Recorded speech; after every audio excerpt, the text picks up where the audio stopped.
Mwaramutse neza mwese muraho.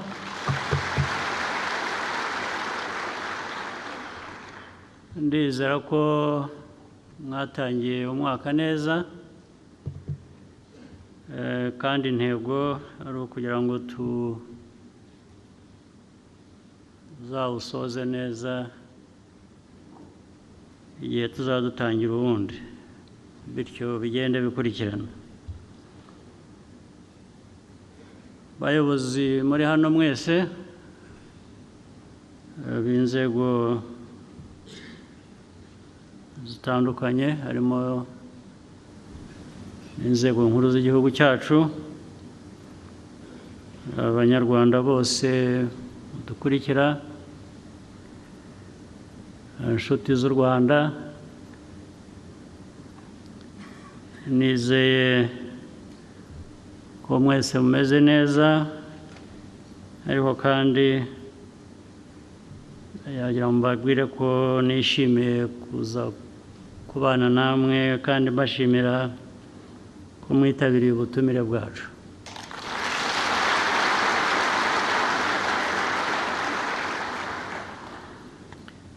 Nagira ngo ariko by'umwihariko nshimire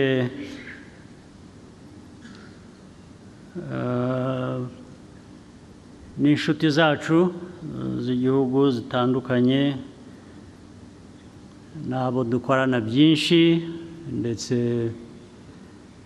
bivamo amajyambere y'igihugu. Ibyo ni ibihugu bitandukanye bifasha amajyambere yacu. Nagira ngo mbasuhuze, mbashimire kandi mbahe ikaze muri iki kiganiro.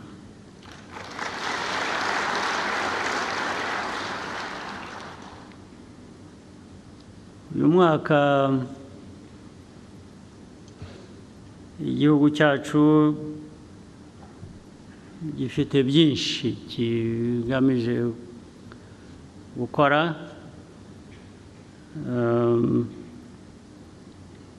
ndetse niba mwibuka, uyu ni umwaka, imyaka yihuta bibi, bibaye 30 tuvuye mu icuraburindi, abacu bishwe, twabuze batagira ingano.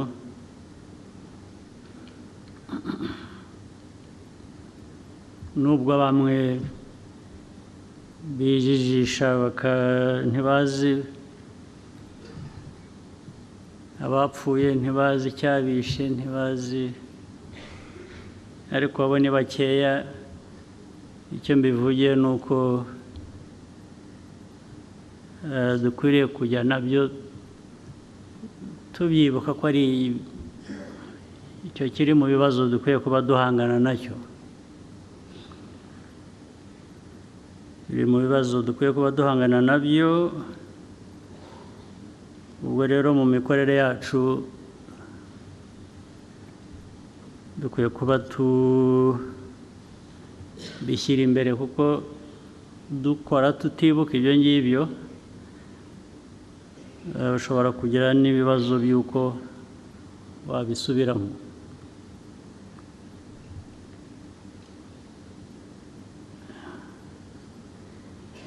Imyaka 30 irimo ibintu bibiri.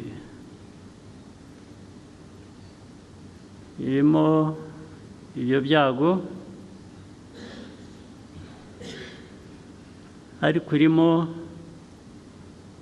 n'igihugu guhinduka kikaba igihugu kindi dukwiye, kitari kijyanye n'ayo mateka nayo twibuka.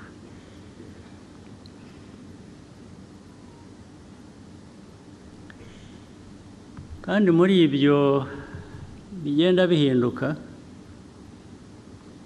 bizi ko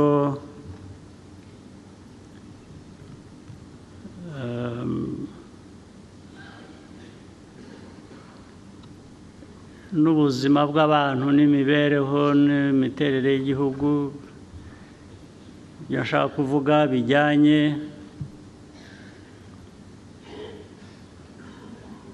na icyo nakwita generations nazo zirahinduka. Ubu iyo urebye iyi myaka 30 wavutse muri uriya mwaka wa 94, ubu nyine yagize imyaka 30. Imyaka 30, abafite imyaka 30 bari hano muri iki cyumba cyangwa bari hanze ni benshi, ku buryo igihugu kibatezeho guhindura ubuzima bwacyo. 30 iyo myaka, ndetse n'abafite 25 bavutse nyuma, bose ubu bari mu gihugu kireba guhindura ubuzima bwacyo. Icyo bivuze ni iki rero? Abo ni ukuvuga ngo bafite uko barezwe. Barezwe mu miryango, uko banarezwe n'igihugu muri politiki. Ubwo nababaza uyu munsi, n'ejo nzababaza cyangwa babyibwira muri ubwo burere. Bumva baravanyemo iki? Bumva biteguye iki? Gukorera igihugu cy'u Rwanda.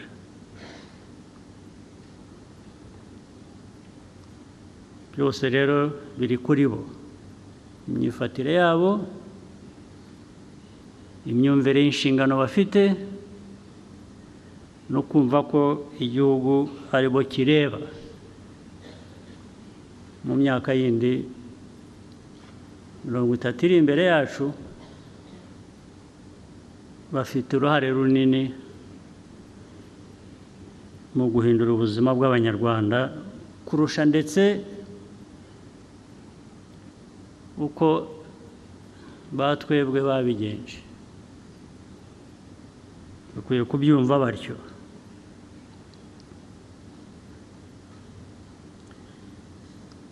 Ibigomba kurwanywa barabizi. Ibya mbere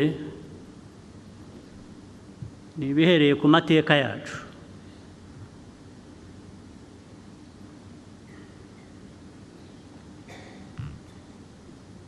Ibindi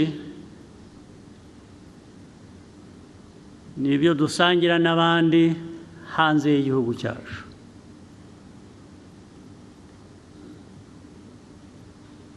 Birimo imico mibi, biba birimo politike mbi. Bagomba kubyumva kugira ngo bitatugiraho ingaruka, bikatubuza kubaka igihugu uko bikwiye. Urwo rubyiruko cyane cyane nibo mbwira.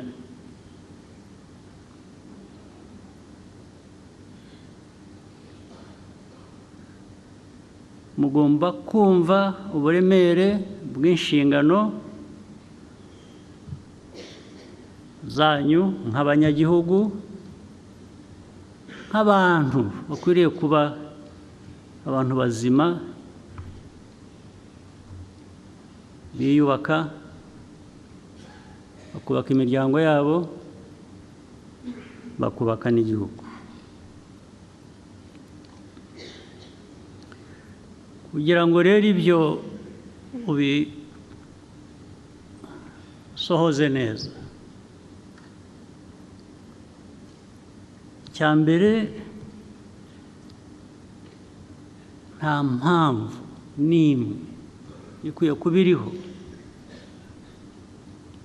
to be apologetic about who you are.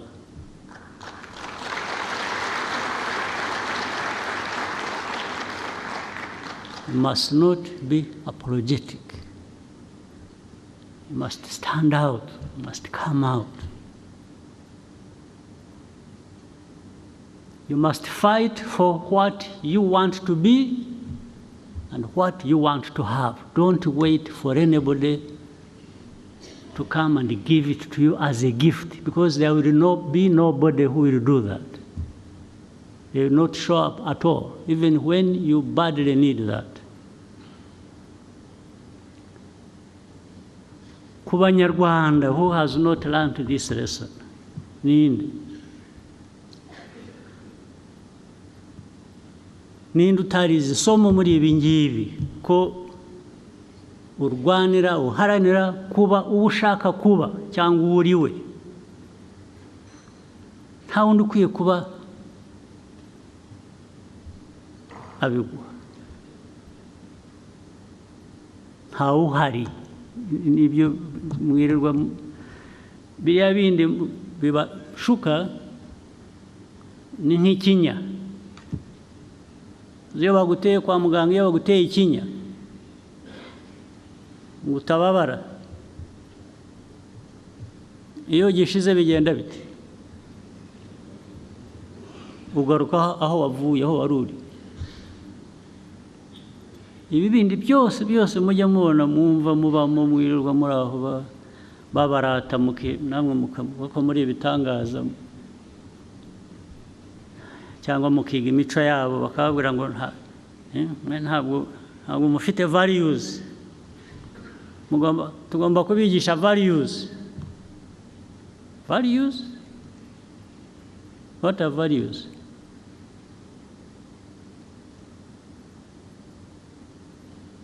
Are they things that belong to some parts of the world and the others are just supposed to be spoon-fed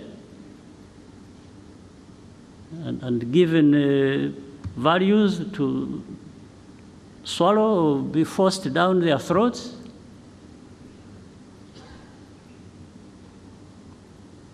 Do you really believe that? Abantu mwicaye hano, abayobozi mwicaye hano, cyangwa rwa rubyiruko navugaga, do you believe that?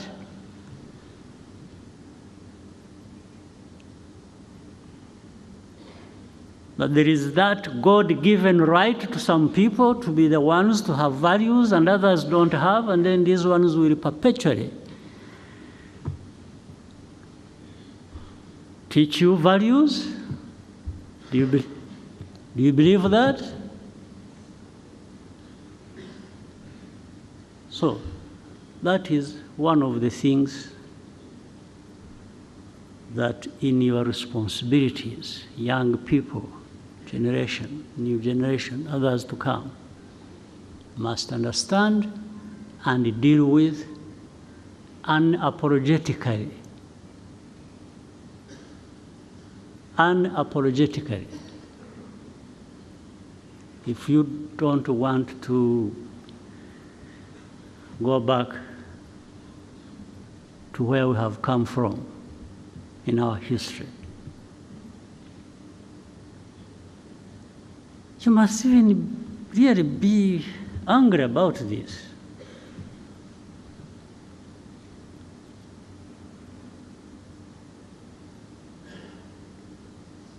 When it comes to this, well, let me not take too long on this, because after all, what I'm really saying, I can only speak to you and give you this message. There's nothing else I can do. I can't, because I'm not able to create people to be who one wishes them to be. Just like those people have no power, like gods, to tell people and force people to have these values they want them to have, even when they have failed to stand up for that themselves. The whole world is struggling. So, including those who give lessons, they're really struggling. And when they are struggling, and they are telling you to do certain things they are struggling to achieve, then they start telling you, you know, yeah, but that is the beauty of democracy. Yeah, so why is it not the beauty of democracy when I'm struggling? Why are they not the same? You are struggling with democracy, but my struggles with the democracy are supposed to be different from your own. How? The mess there is in democracy in your place is the same mess there is in my part of the world with democracy. Which mess is better than the other? It's all a mess. We're dealing with a mess. So we can only, maybe all of us on this earth, exercise whatever with a bit of humility, knowing that no one created the other.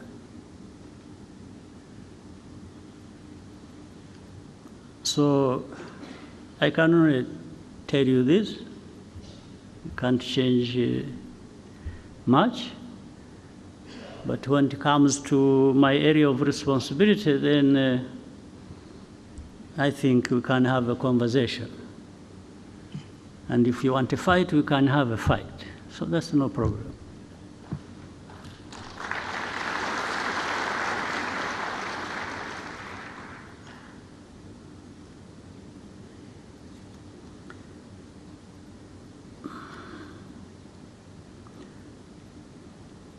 Ikindi nshaka kubabwira,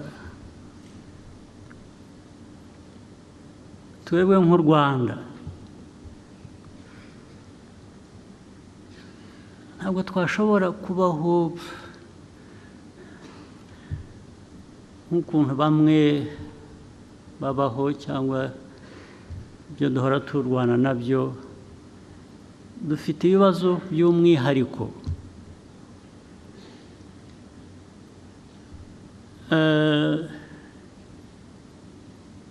Turagahugu gato, ubukungu bwacu ntitubufite uko twabwifuza, ni buto, ariko nta bantu baba bato.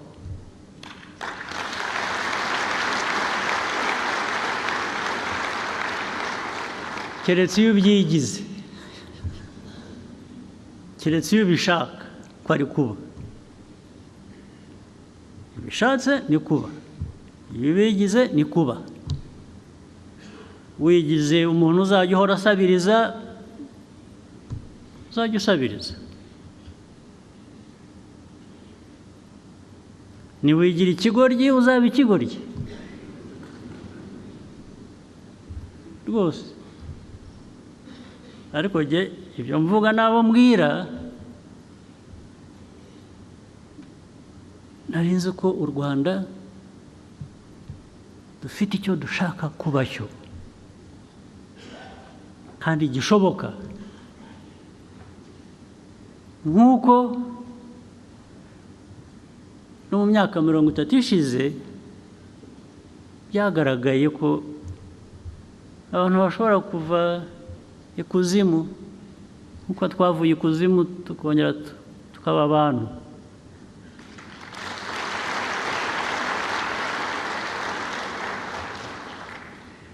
Kuva ikuzimu ukaba umuntu ntabwo bipfa kuza gusa, ntabwo bihabwa n'umuntu bya bindi navugaga, ntawe uza ngo abiguhe. Biva mu byo ukora, biva mu byo ushaka, biva mu ko wumva, uko witwara. Yari inama y'umushyikirano ibaye ya kenshi maze kugira. Numva ari ukwisuzuma, turashyikirana, turajya hamwe, turahura ngo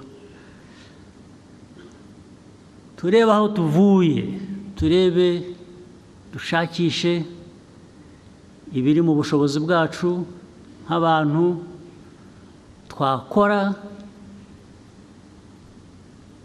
kugira ngo dukomeze tuve ikuzimu tujye ibuntu, ibuntu twihaye, twigejejeho. Ntabwo ari ibuntu uhawe n'undi, kuko ubwo ntabwo ari ibuntu. Intizanyo ni intizanyo. Wayiguhaye ahashakiye arayikwambura, arayitwara, ugasigarana ubusa.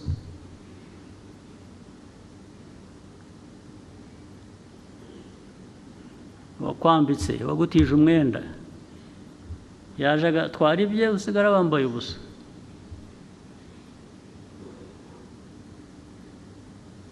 Niyo mpamvu rero twebwe nk'Abanyarwanda tutakora gusa ibintu ngo tugende twumve, tuvuge, duse nk'abatese. Abatese se mwebwe mwateta, murateta mu biki? Mufite iki mutetamo? Mwateta mu biki? Guteta k'Umunyarwanda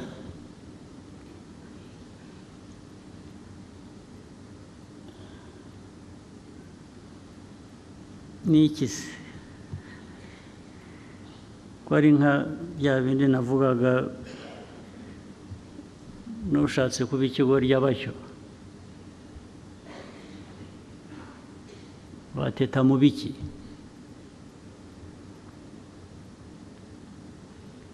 Aho abandi bakora amasaha 2, 3 bakajya kwiryamira, ushatse wowe wakora 10. Aho abandi bagenda ku maguru basa naho badafite aho bajya, aho bagenda umunsi wose bikora ibyo, wowe ukwiye kuhagenda amasaha make. Kugira ngo narangira ukora ikindi. Ibi mvuga ni uko u Rwanda ruteye, si igihe warugize uko ruteye, ariko turarufite uko ruteye. Tugomba kurutwara nk'uko ruteye. Ibyo rudusaba nibyo dukwiye kuba turi. Ibyo twaruha ibyo rudusaba.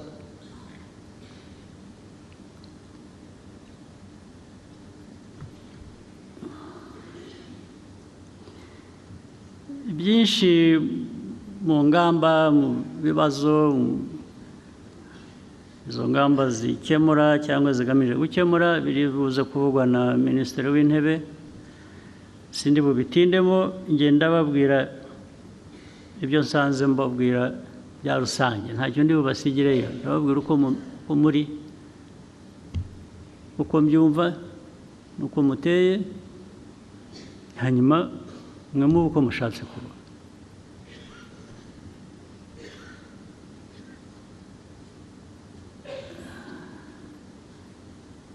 Niba tuza hano rero kugira ngo tubwizanye ukuri, turebe aho tuvuye, turebe aho tujya, duhore tuve mu, dushobore kwihuta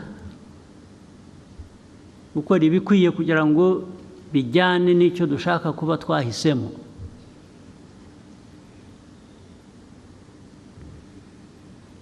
umuntu ahora yisuzuma akavuga ati ariko icyo ntuzuza ni iki ngo ejo nzacyuzuze, icyo ntakora neza cyaba iki ngo niba uko nagitunganya, uko bikwiye kuba bimeze. Tuze rero gusuzuma, tureke kuvuga gusa ingamba n'imigambi dufite aho tujya, tuze kubwizanya ukuri. Bimwe bitubuza kwihuta kuba babandi dukwiriye kuba turi mu bikorwa no kubaka igihugu, tubisuzume bihoraho bitari ngombwa kandi bishobora kuvanwa mu nzira. Ibintu abakozi bakorera abanyarwanda ku nzego zose kugera no kuri twebwe twese ku nzego zo hejuru, ntabwo twakora dusubiramo amakosa buri munsi. N'uwo mwavuganye ejo tukabona ko hari ibyo tutujuje twagomba gukora, kongera guhora ukongera hari ikindi nacyo, bikaba ari byo, ari bwo buryo, bikaba ariyo mikorere. Ntabwo ari byo,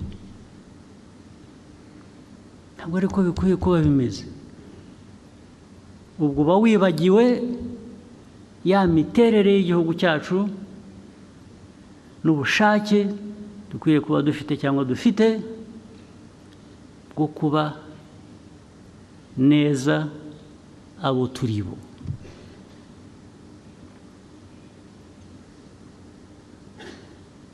Inzego zose urabazi iki, bakakubwira ariko se ibyangombwa bihari, ko twavuganye ko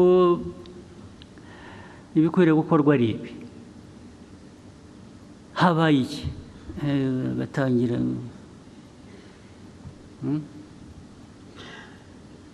gashakisha impamvu, kandi impamvu ntibewe,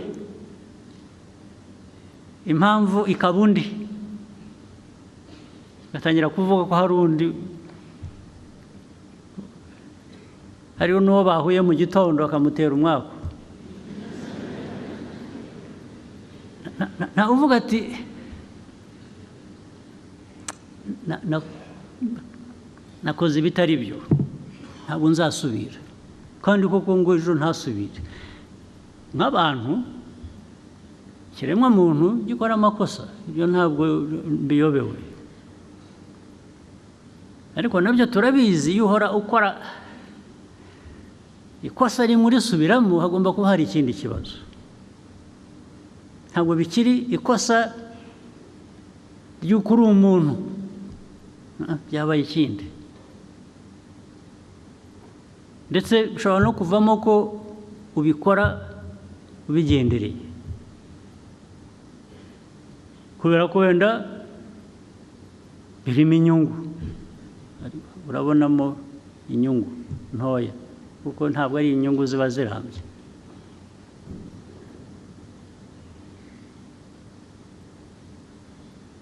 Niba ari ibijyanye na corruption, niba ari ibijyanye ejo bakakugeraho bakaguhana, ejo ukongera bakagufatira ahandi, urongera ushakisha. Buriya bivuze ko mu byo bimwe utuzuza haba harimo inzira iguha icyo wita inyungu, bigasa nk'aho wakoze ikosa, bigasa nk'aho wibagiwe, bigasa nk'aho kuko byo kwibagirwa cyangwa gukora ikosa biri innocent, nta cyaha. Umuntu gukora ikosa nk'umuntu ubundi nta cyaha kirimo, birumvikana ushobora gukora ikosa.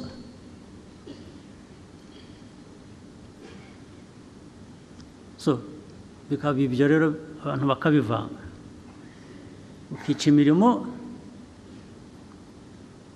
ukabyita ikosa, ariko ryari ikosa ry'inyungu wowe ku giti cyawe, ukanibagirwa ko ufite abo ukorera igihugu, abanyarwanda. Ibyo nabyo bikwiye kugera aho bigarukira, ntabwo byahoraho ngo duhore dusabana imbabazi, dusobanura ibyo tujuje. kandi bigaragara ko utabyujuje kubera ko watekereje inyungu zawe kuruta inyungu z'igihugu.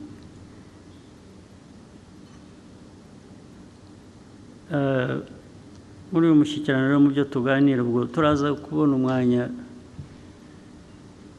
tuzaba tubwizanya ukuri ku bintu bimwe even biri by'umwihariko biri specific. Hagomba gukorana ngo n'inzego zigomba kuzanya, ni system yose igomba, ntabwo igihugu cyatera imbere abantu badakorana batuzuzanya.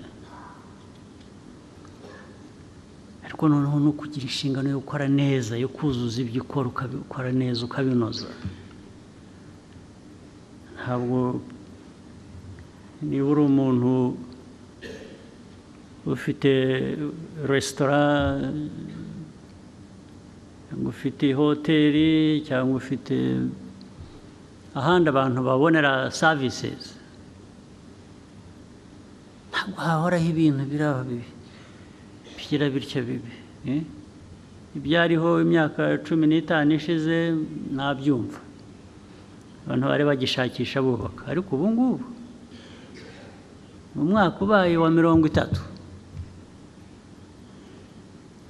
ariko abatanga serivisi mbi ntabwo aribo bafite ikibazo gusa, n'abazihabwa bamufite ikibazo, n'abahabwa services mbi mukazishyurira mukagenda rwose, ukajya mu restaurant kukugaburira ukagira food poisoning, ugataha ukajya mu hospital bakakuadmitinga rwose bagushyira ku drip, bwacya ugasubirayo.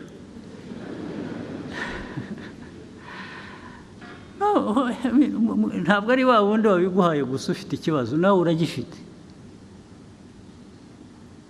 We wemera guhabwa ibitari byo ukabyishyurira, ndetse ejo ugasubirayo, ugomba kuba uri umurwayi kabisa. Ahubwo ibyo iyo ari byo mwageraga kwa muganga, hagomba kuba hari ikibazo. Ariko kuki ibintu uko bishoboka, kuki bitanozwa byose? Hari utanga serivisi, kuki atatanga serivisi neza? Ikiba kibuze ni iki? Umutima gusa. Muri wowe ntabwo wahindura, ntabwo wahindura uko umeze, birakunanira. Kubera iki? Ari wowe ugenda gusa bakaguha ibyo baguhaye ukagenda, nawe ufite ikibazo, wowe kuki utabaza umuntu utari ku ibi ni iki? Dukorera iki ibintu bimeze bityo? Ndetse ukabivanamo urubanza. Kuki ibyo tuvuga bidushaka kuba icyo kitarimo cyangwa kitagaragara ko gikorwa? Ukubera iki? Kuki mwabyemera mukabana nabyo, mukicarana nabyo, ntihagire igihinduka? Ukubera iki? Ibyo rero ndizera ko nabyo kuko kandi nk'igihugu turakeneye byinshi, turashaka gukora byinshi, turashaka gukora ibintu bituma Abanyarwanda bishimira ibyo bahabwa, ibyo bakorera, ibyo bishyurira, ndetse kandi binahenze rimwe na rimwe. Ariko turanashaka ko tuba igihugu kizana amahanga kaza hano, kuko niho hava ubukungu uzamura kuri bimwe tudafite dukeneye. Wese abantu bazakugana bakuziho utuntu turi aho tudasobanutse, bazakugana bati ko isi isigaye ari nini, abantu bajya ahandi akaba ariho babikura, wowe bakakwihorera. Nibyo mushaka? Izo ntego ntabwo ari zimwe rero. Ntabwo waba ushaka bakugana kugira ngo bifashe ubukungu bwawe, ariko nujya mu bikorwa ntibibe byiza, ntibinoge. Ubu ni ukuvuga ngo batarageraho kugana ntabwo bazaza. Abakuganaga bazashakisha ahandi, bavuga batari ko hariya tujya tugafatwa dutya tukagerwa dutya, turahagira iki? Mwakora mutyo mute n'abayobozi bicaha namwe bakabibakora mureba, cyangwa mureba, ubwo nabibitiriye ko mureba, wenda ntimureba, wenda ntimubona. Ibyo nari batwerereye, nari nzi ko abantu bose bakwiriye kuba babona ubundi, ariko icyo ubona gikwiye kuba gifite icyo kikubwira, ni cyiza cyangwa si cyiza, nk'uburyo bworoshye. Ibyo rero bigomba kuba mu byo tugomba guhindura rwose, kandi dushoboye kubikora vuba, kuko nta kindi bisabaga. Ntabwo bitegereza imfashanyo ziva mu bacuti bacu bimwe baduha imfashanyo, nta aid bikeneye rwose, no donation, no grant, nothing. It's just in you, biri muri mwe. Nimutabi yivanamo muzatakaza byinshi bitagira umubare. Kandi iyo byagiye, iyo wagiye ukipfusha ubusa ukigira utyo bikagenda, kubigarura bizakugora. Niyo wabitunganya noneho ukabiruka inyuma uvuga uti bya bindi byaratunganye nimugaruke, ubahebe, ntabwo bazagaruka. Niyo mpamvu mukwiye kubifata nk'ibintu biremeye. Izi nama ziba hano, abantu bava hirya no hino, ni ukuvuga ngo hari akantu bababonamo. Ako kantu rero mugakuze, aho kugira ngo kabacike,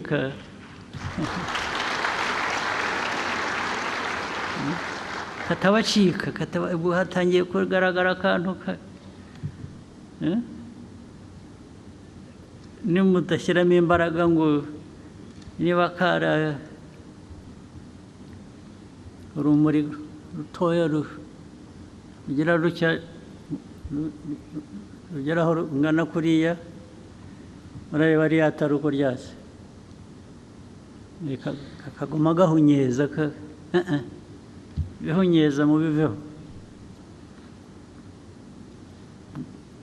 mugaragaze nibe bya bindi nanavugaga, bihera kuba unapologetic of being who you are, of doing what is right, and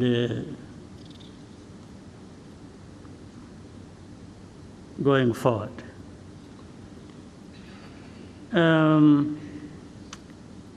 Kangerageze mpinire ku bindi bikeya nshaka kuvuga, ibijyanye n'umutekano.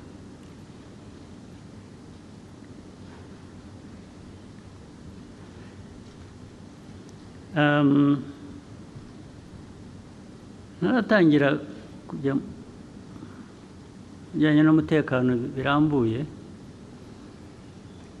kambanze mbabwire ikintu kimwe. Uru Rwanda rwacu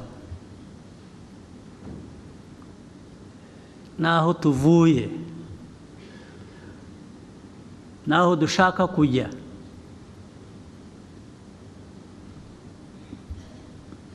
mbere na mbere bikwiye kuba bishingiye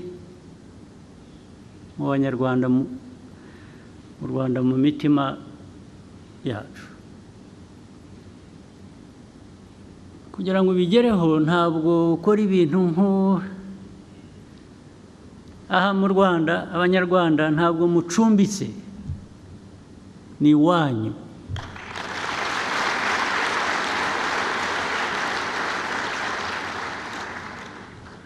Gukora ibintu udakoze ibirenge hasi uvuga uti ejo ntawamenya,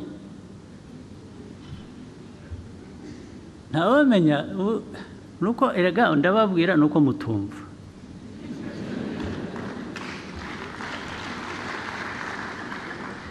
Ntawamenya se, ahandi uzamenya ni hehe? Ahandi uzajya ntuvuge ngo ntawamenya ni he? Ko nabonye basigaye babahambiriza bakabatugarurira hano. Basigaye bahambiriza abantu bakabasubiza aho bavuye. Ubu namwe rero mwirwe mugera mutya, narabibabwira ngo isi ukuntu iteye igenda ihinduka. Hari uwavuye aho yiruka, u Rwanda ni rubi, abantu ntawe usinzira, ntawe ugira ati aragenda, barahunga bajya hanze hariya, ndetse mu bihugu bikize baramugaburira bamuha, kuko nta n'akazi yakoraga. Ubu ngubu aho nabibabwiye muri 17, 2017, nabibabwiye muzakurikirana ibintu nababwiye muri uwo mwaka. Ndababwira bose birirwa bazabahambiriza babagarure. Hari abo twebwe tunagarura, ariko ibyo ntabwo ndi bubitindeho. Ariko barabarambiwe, bafite ibibazo byabo nabo bimaze kubarenga. Usibye ko n'ubundi iyo uriye baguha ubusa, ugasakuza ukirirwa uvuga aho wavuye. Ibyo ukwezi kwashira ukajya gufata iposha, ukajya gufata ibyo bakugaburira, kubera ko wavuze u Rwanda nabi gusa. Naranababajije, mumbwire uwavuye aha avuga ibyo yavugaga ibyo byose, kandi kenshi binagaragara ko atari ukuri, ko byose bigaragara. Ariko wabigiriyemo amahirwe, ni mumbwire umwe gusa, one, ninde umwe, sinsabye benshi. Muri 500 bagiye bavuza induru babeshya, muri bo umwe wagize amahirwe kaba ngo nibura we yavanyemo iki, ninde? Muzamumbwira. N'ubu ntimuramumbwira, mumushakisha. Ariko bamwe bari ba porofeseri, baratwara amakamyo, ariko na hano hari amakamyo.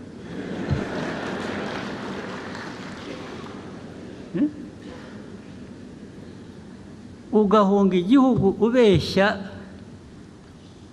ukajya muri Amerika gutwara ikamyo gusa, ariko ukishima ngo uri muri Amerika. Muri Amerika urishimye kuko yaguhaye ikamyo yo gutwara itari iyawe.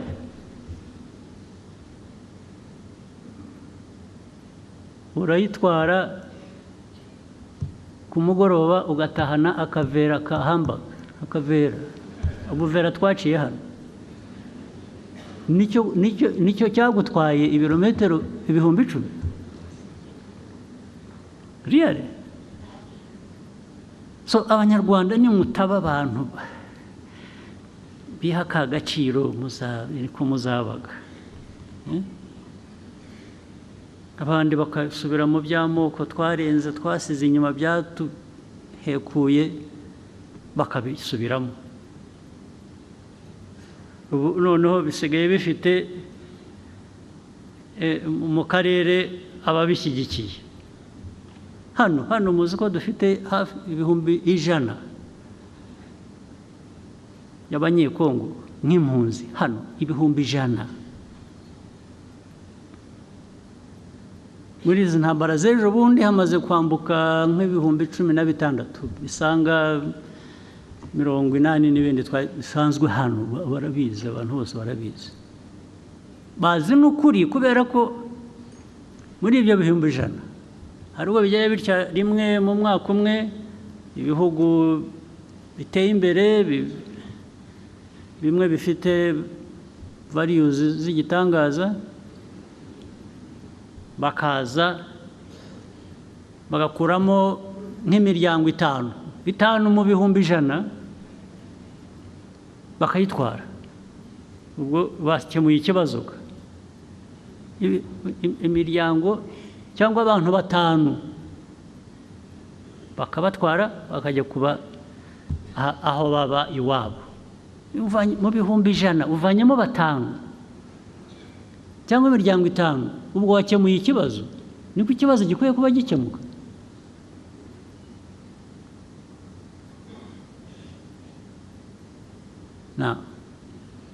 Mu karere rero urabizi bya hate speech, zirwaho zigamije iki? Hate speech, what place should these people who propagate hate speech, what in this world, what role are they playing really? To produce hundreds of refugees, hundreds of thousands here in Rwanda and in the neighboring countries. In Uganda, I think there are about 300 or 400,000. And to the world, this is normal. Yeah, that is how it happened here when people are being killed.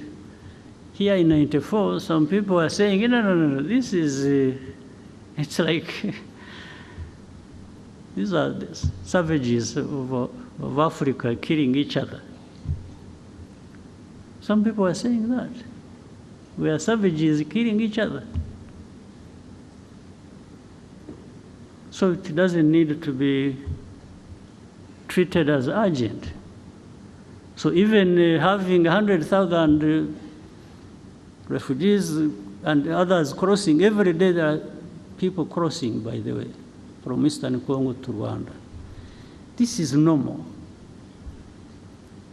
If they have to talk about any people at all, it is maybe displaced. Displaced, yeah, they can talk about, meaning those who are still in Eastern Congo, but displaced, maybe there is sympathy for those, a little bit.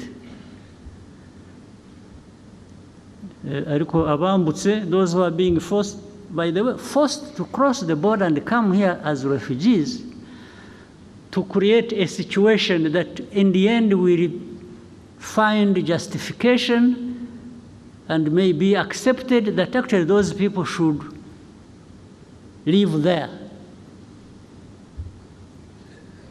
It's like these are Rwandans who have returned home.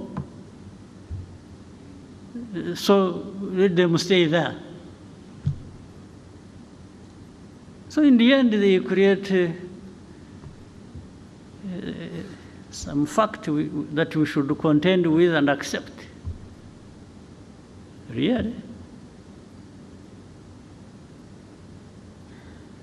Well, if it wasn't for that we act reasonably, that we respect norms, international norms and laws and everything, and painfully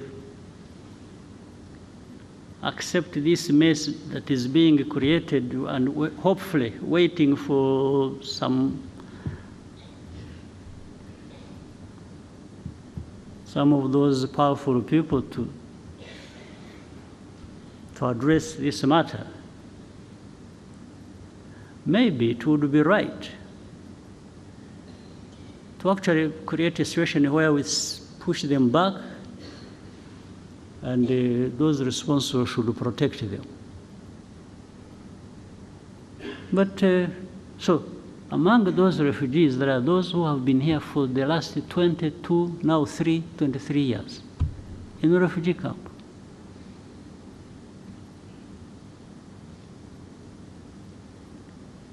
Those are like the years I spent in a refugee camp myself. So I know what it means. Myself, I spent those same years in a refugee camp.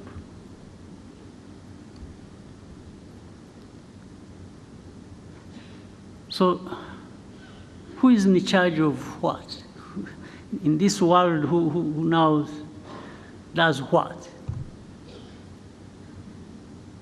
Now there comes the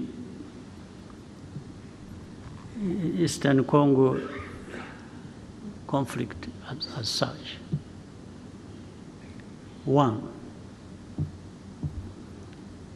you try to do some research, do some inquiries, you do some intelligence. Rwanda did not in any way create this war that is happening in Eastern Congo. For me, I'm giving a fact. Go and investigate and prove me wrong. Rwanda never got involved in starting this fighting that has happened in Eastern Congo. But with time, there has been an effort to actually make it our war. That we are the ones who started it. Over time, this is what has happened. Now, using what? If you see the combination of hate speech and the displacement of these people, you come to understand what actually was behind it. Maybe somebody thought they were being smart, and they thought that was the way to end the M23 problem, which was there in 2012, because there is ethnic cleansing, pushing these Tutsis to Rwanda, to belong there because that's where they belong. And Kagame is a Tutsi, he's the president of Rwanda. Let them go and join their president. This is what is behind it.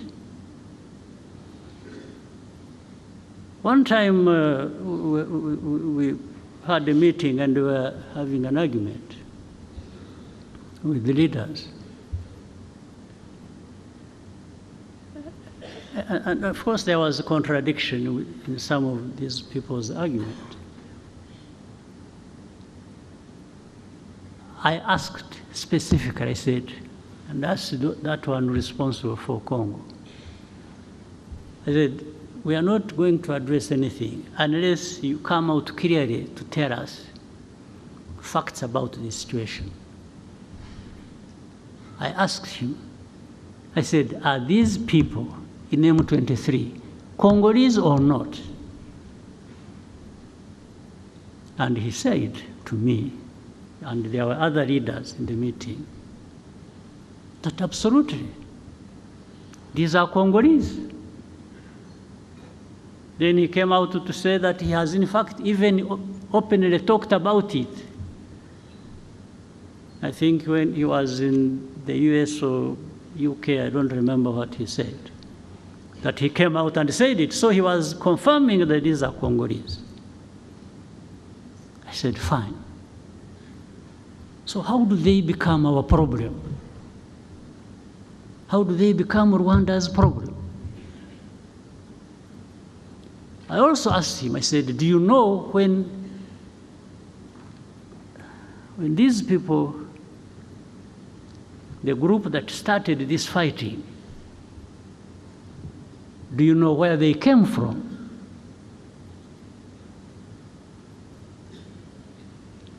In fact, before he answered,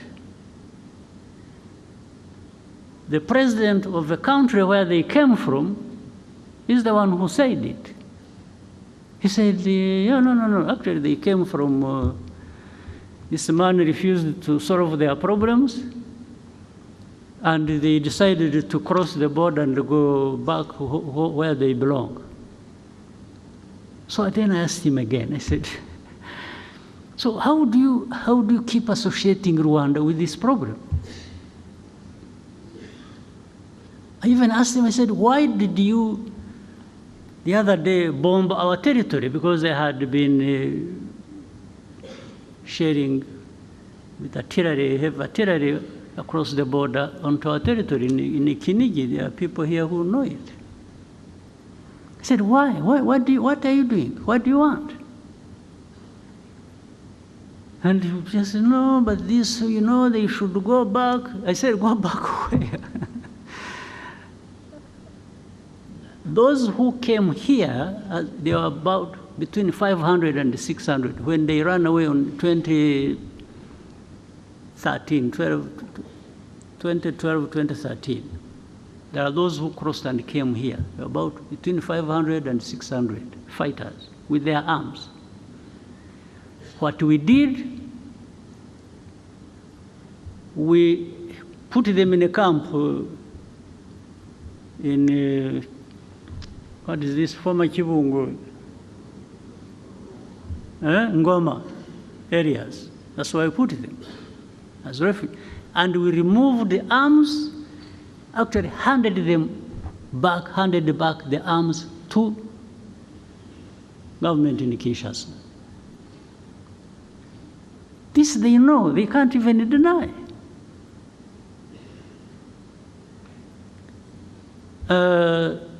They said they had wanted to solve the problem politically. They invited some of the leaders of this group, took them to Kinshasa, that they wanted to talk to them and resolve the problem. These people, the leaders of this group, went to Kinshasa. They are put in a hotel, spent 5 months without seeing anybody to talk to them until they left. Of course, they left heavy bills behind in the hotel. Nothing else. Now, but when you see, then you would see you saw in the statements of different organizations and so, blaming Rwanda for M23 conflict in Eastern Congo. I cannot tell you the reasons exactly why that would be happening. Now, but I would ask people so. You may associate us with M23. You may blame us for everything, M23. What do you say about FDLR that is in Eastern Congo for the last 30 years, more or less? I thought even the forces, the UN forces that were put in Eastern Congo or in Congo were put there to actually address this problem and maybe other problems, but this one was the main one.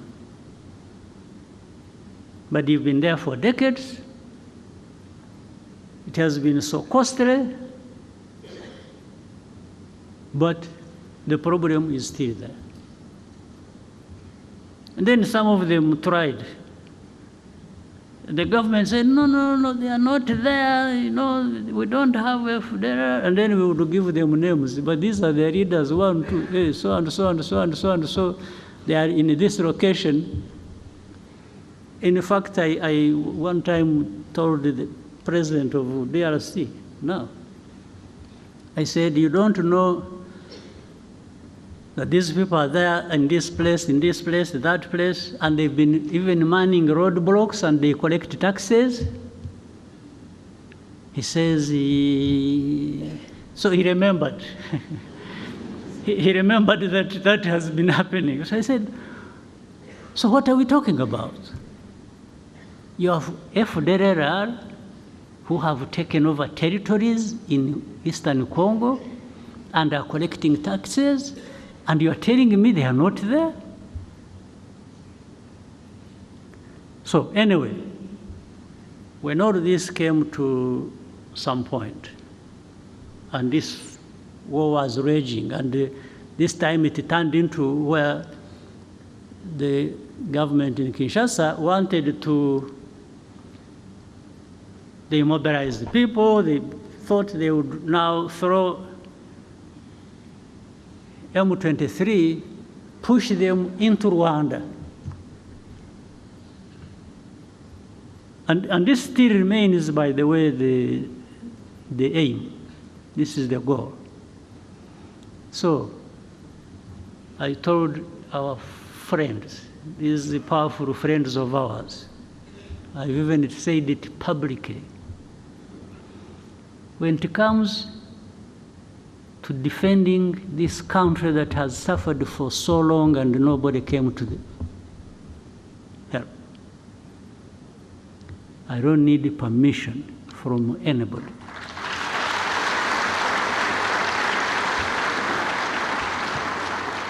To do what we have to do to protect ourselves. I will say it in broad daylight. I have said it to those who matter in this problem. And that's what is going to happen. You go home, sleep, don't do anything. There will be nothing crossing these borders of this small country of ours. If anybody attempts,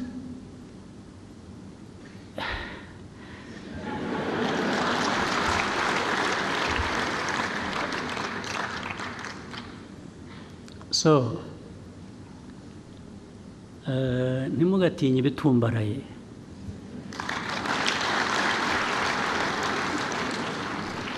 Sometimes birimo ubusa. Haba harimo umwuka. Umwuka, a balloon. A balloon, you need a needle. Just ibyari birimo ukayoberwa aho bigiye. Ntimugatinye ibitumbaraye.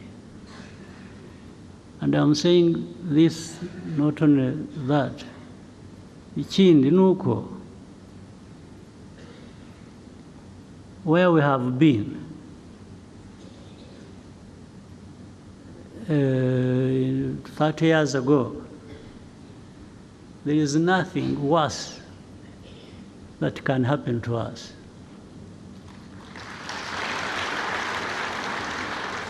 Also, that means if you ever put us in a situation where we have to think like it's going back to that time,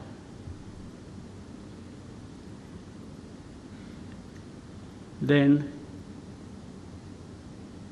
we have nothing to lose.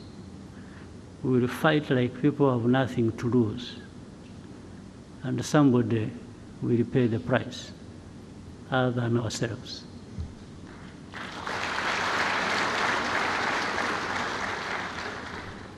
You have seen, I have not answered these insults that are coming from the south, from the west.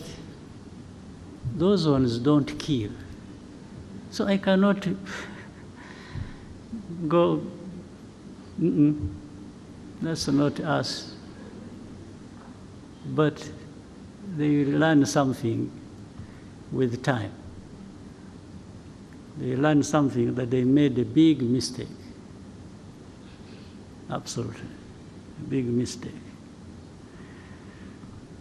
That's why I was telling the young people, happily who seem to be like in those years when we were still young. I've seen our young people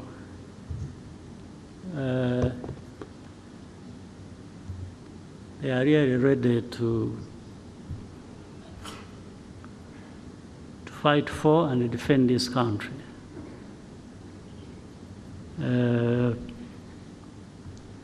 But we don't provoke any situation.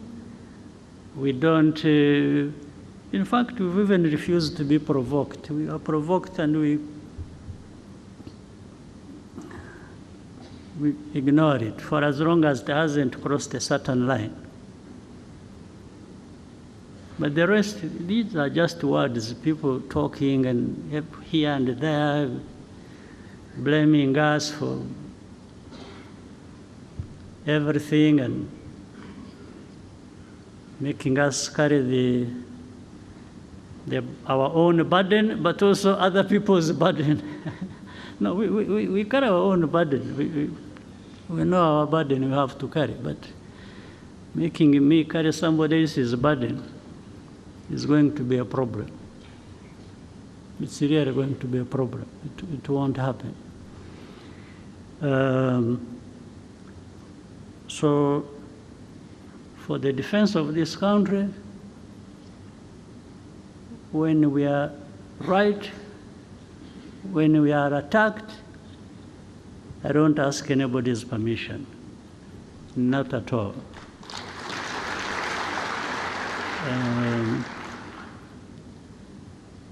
So the country is safe, is secure, and will always be.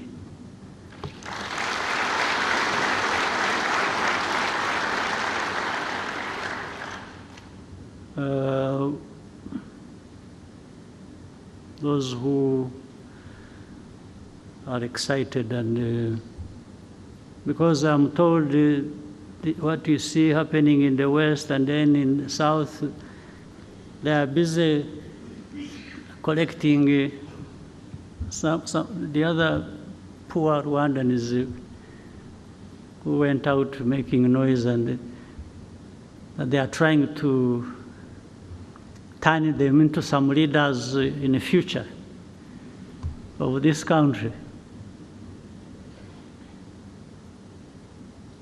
I'm not sure. I'm not sure because some of them either will be brought here by those people who are sent away. They will get tired of them and say, or I will go and collect them and bring them home and tell them how they were mistaken to live in the first place. So, Prime Minister, I think you have had enough time to write your speech. So I think I'm going to invite you to.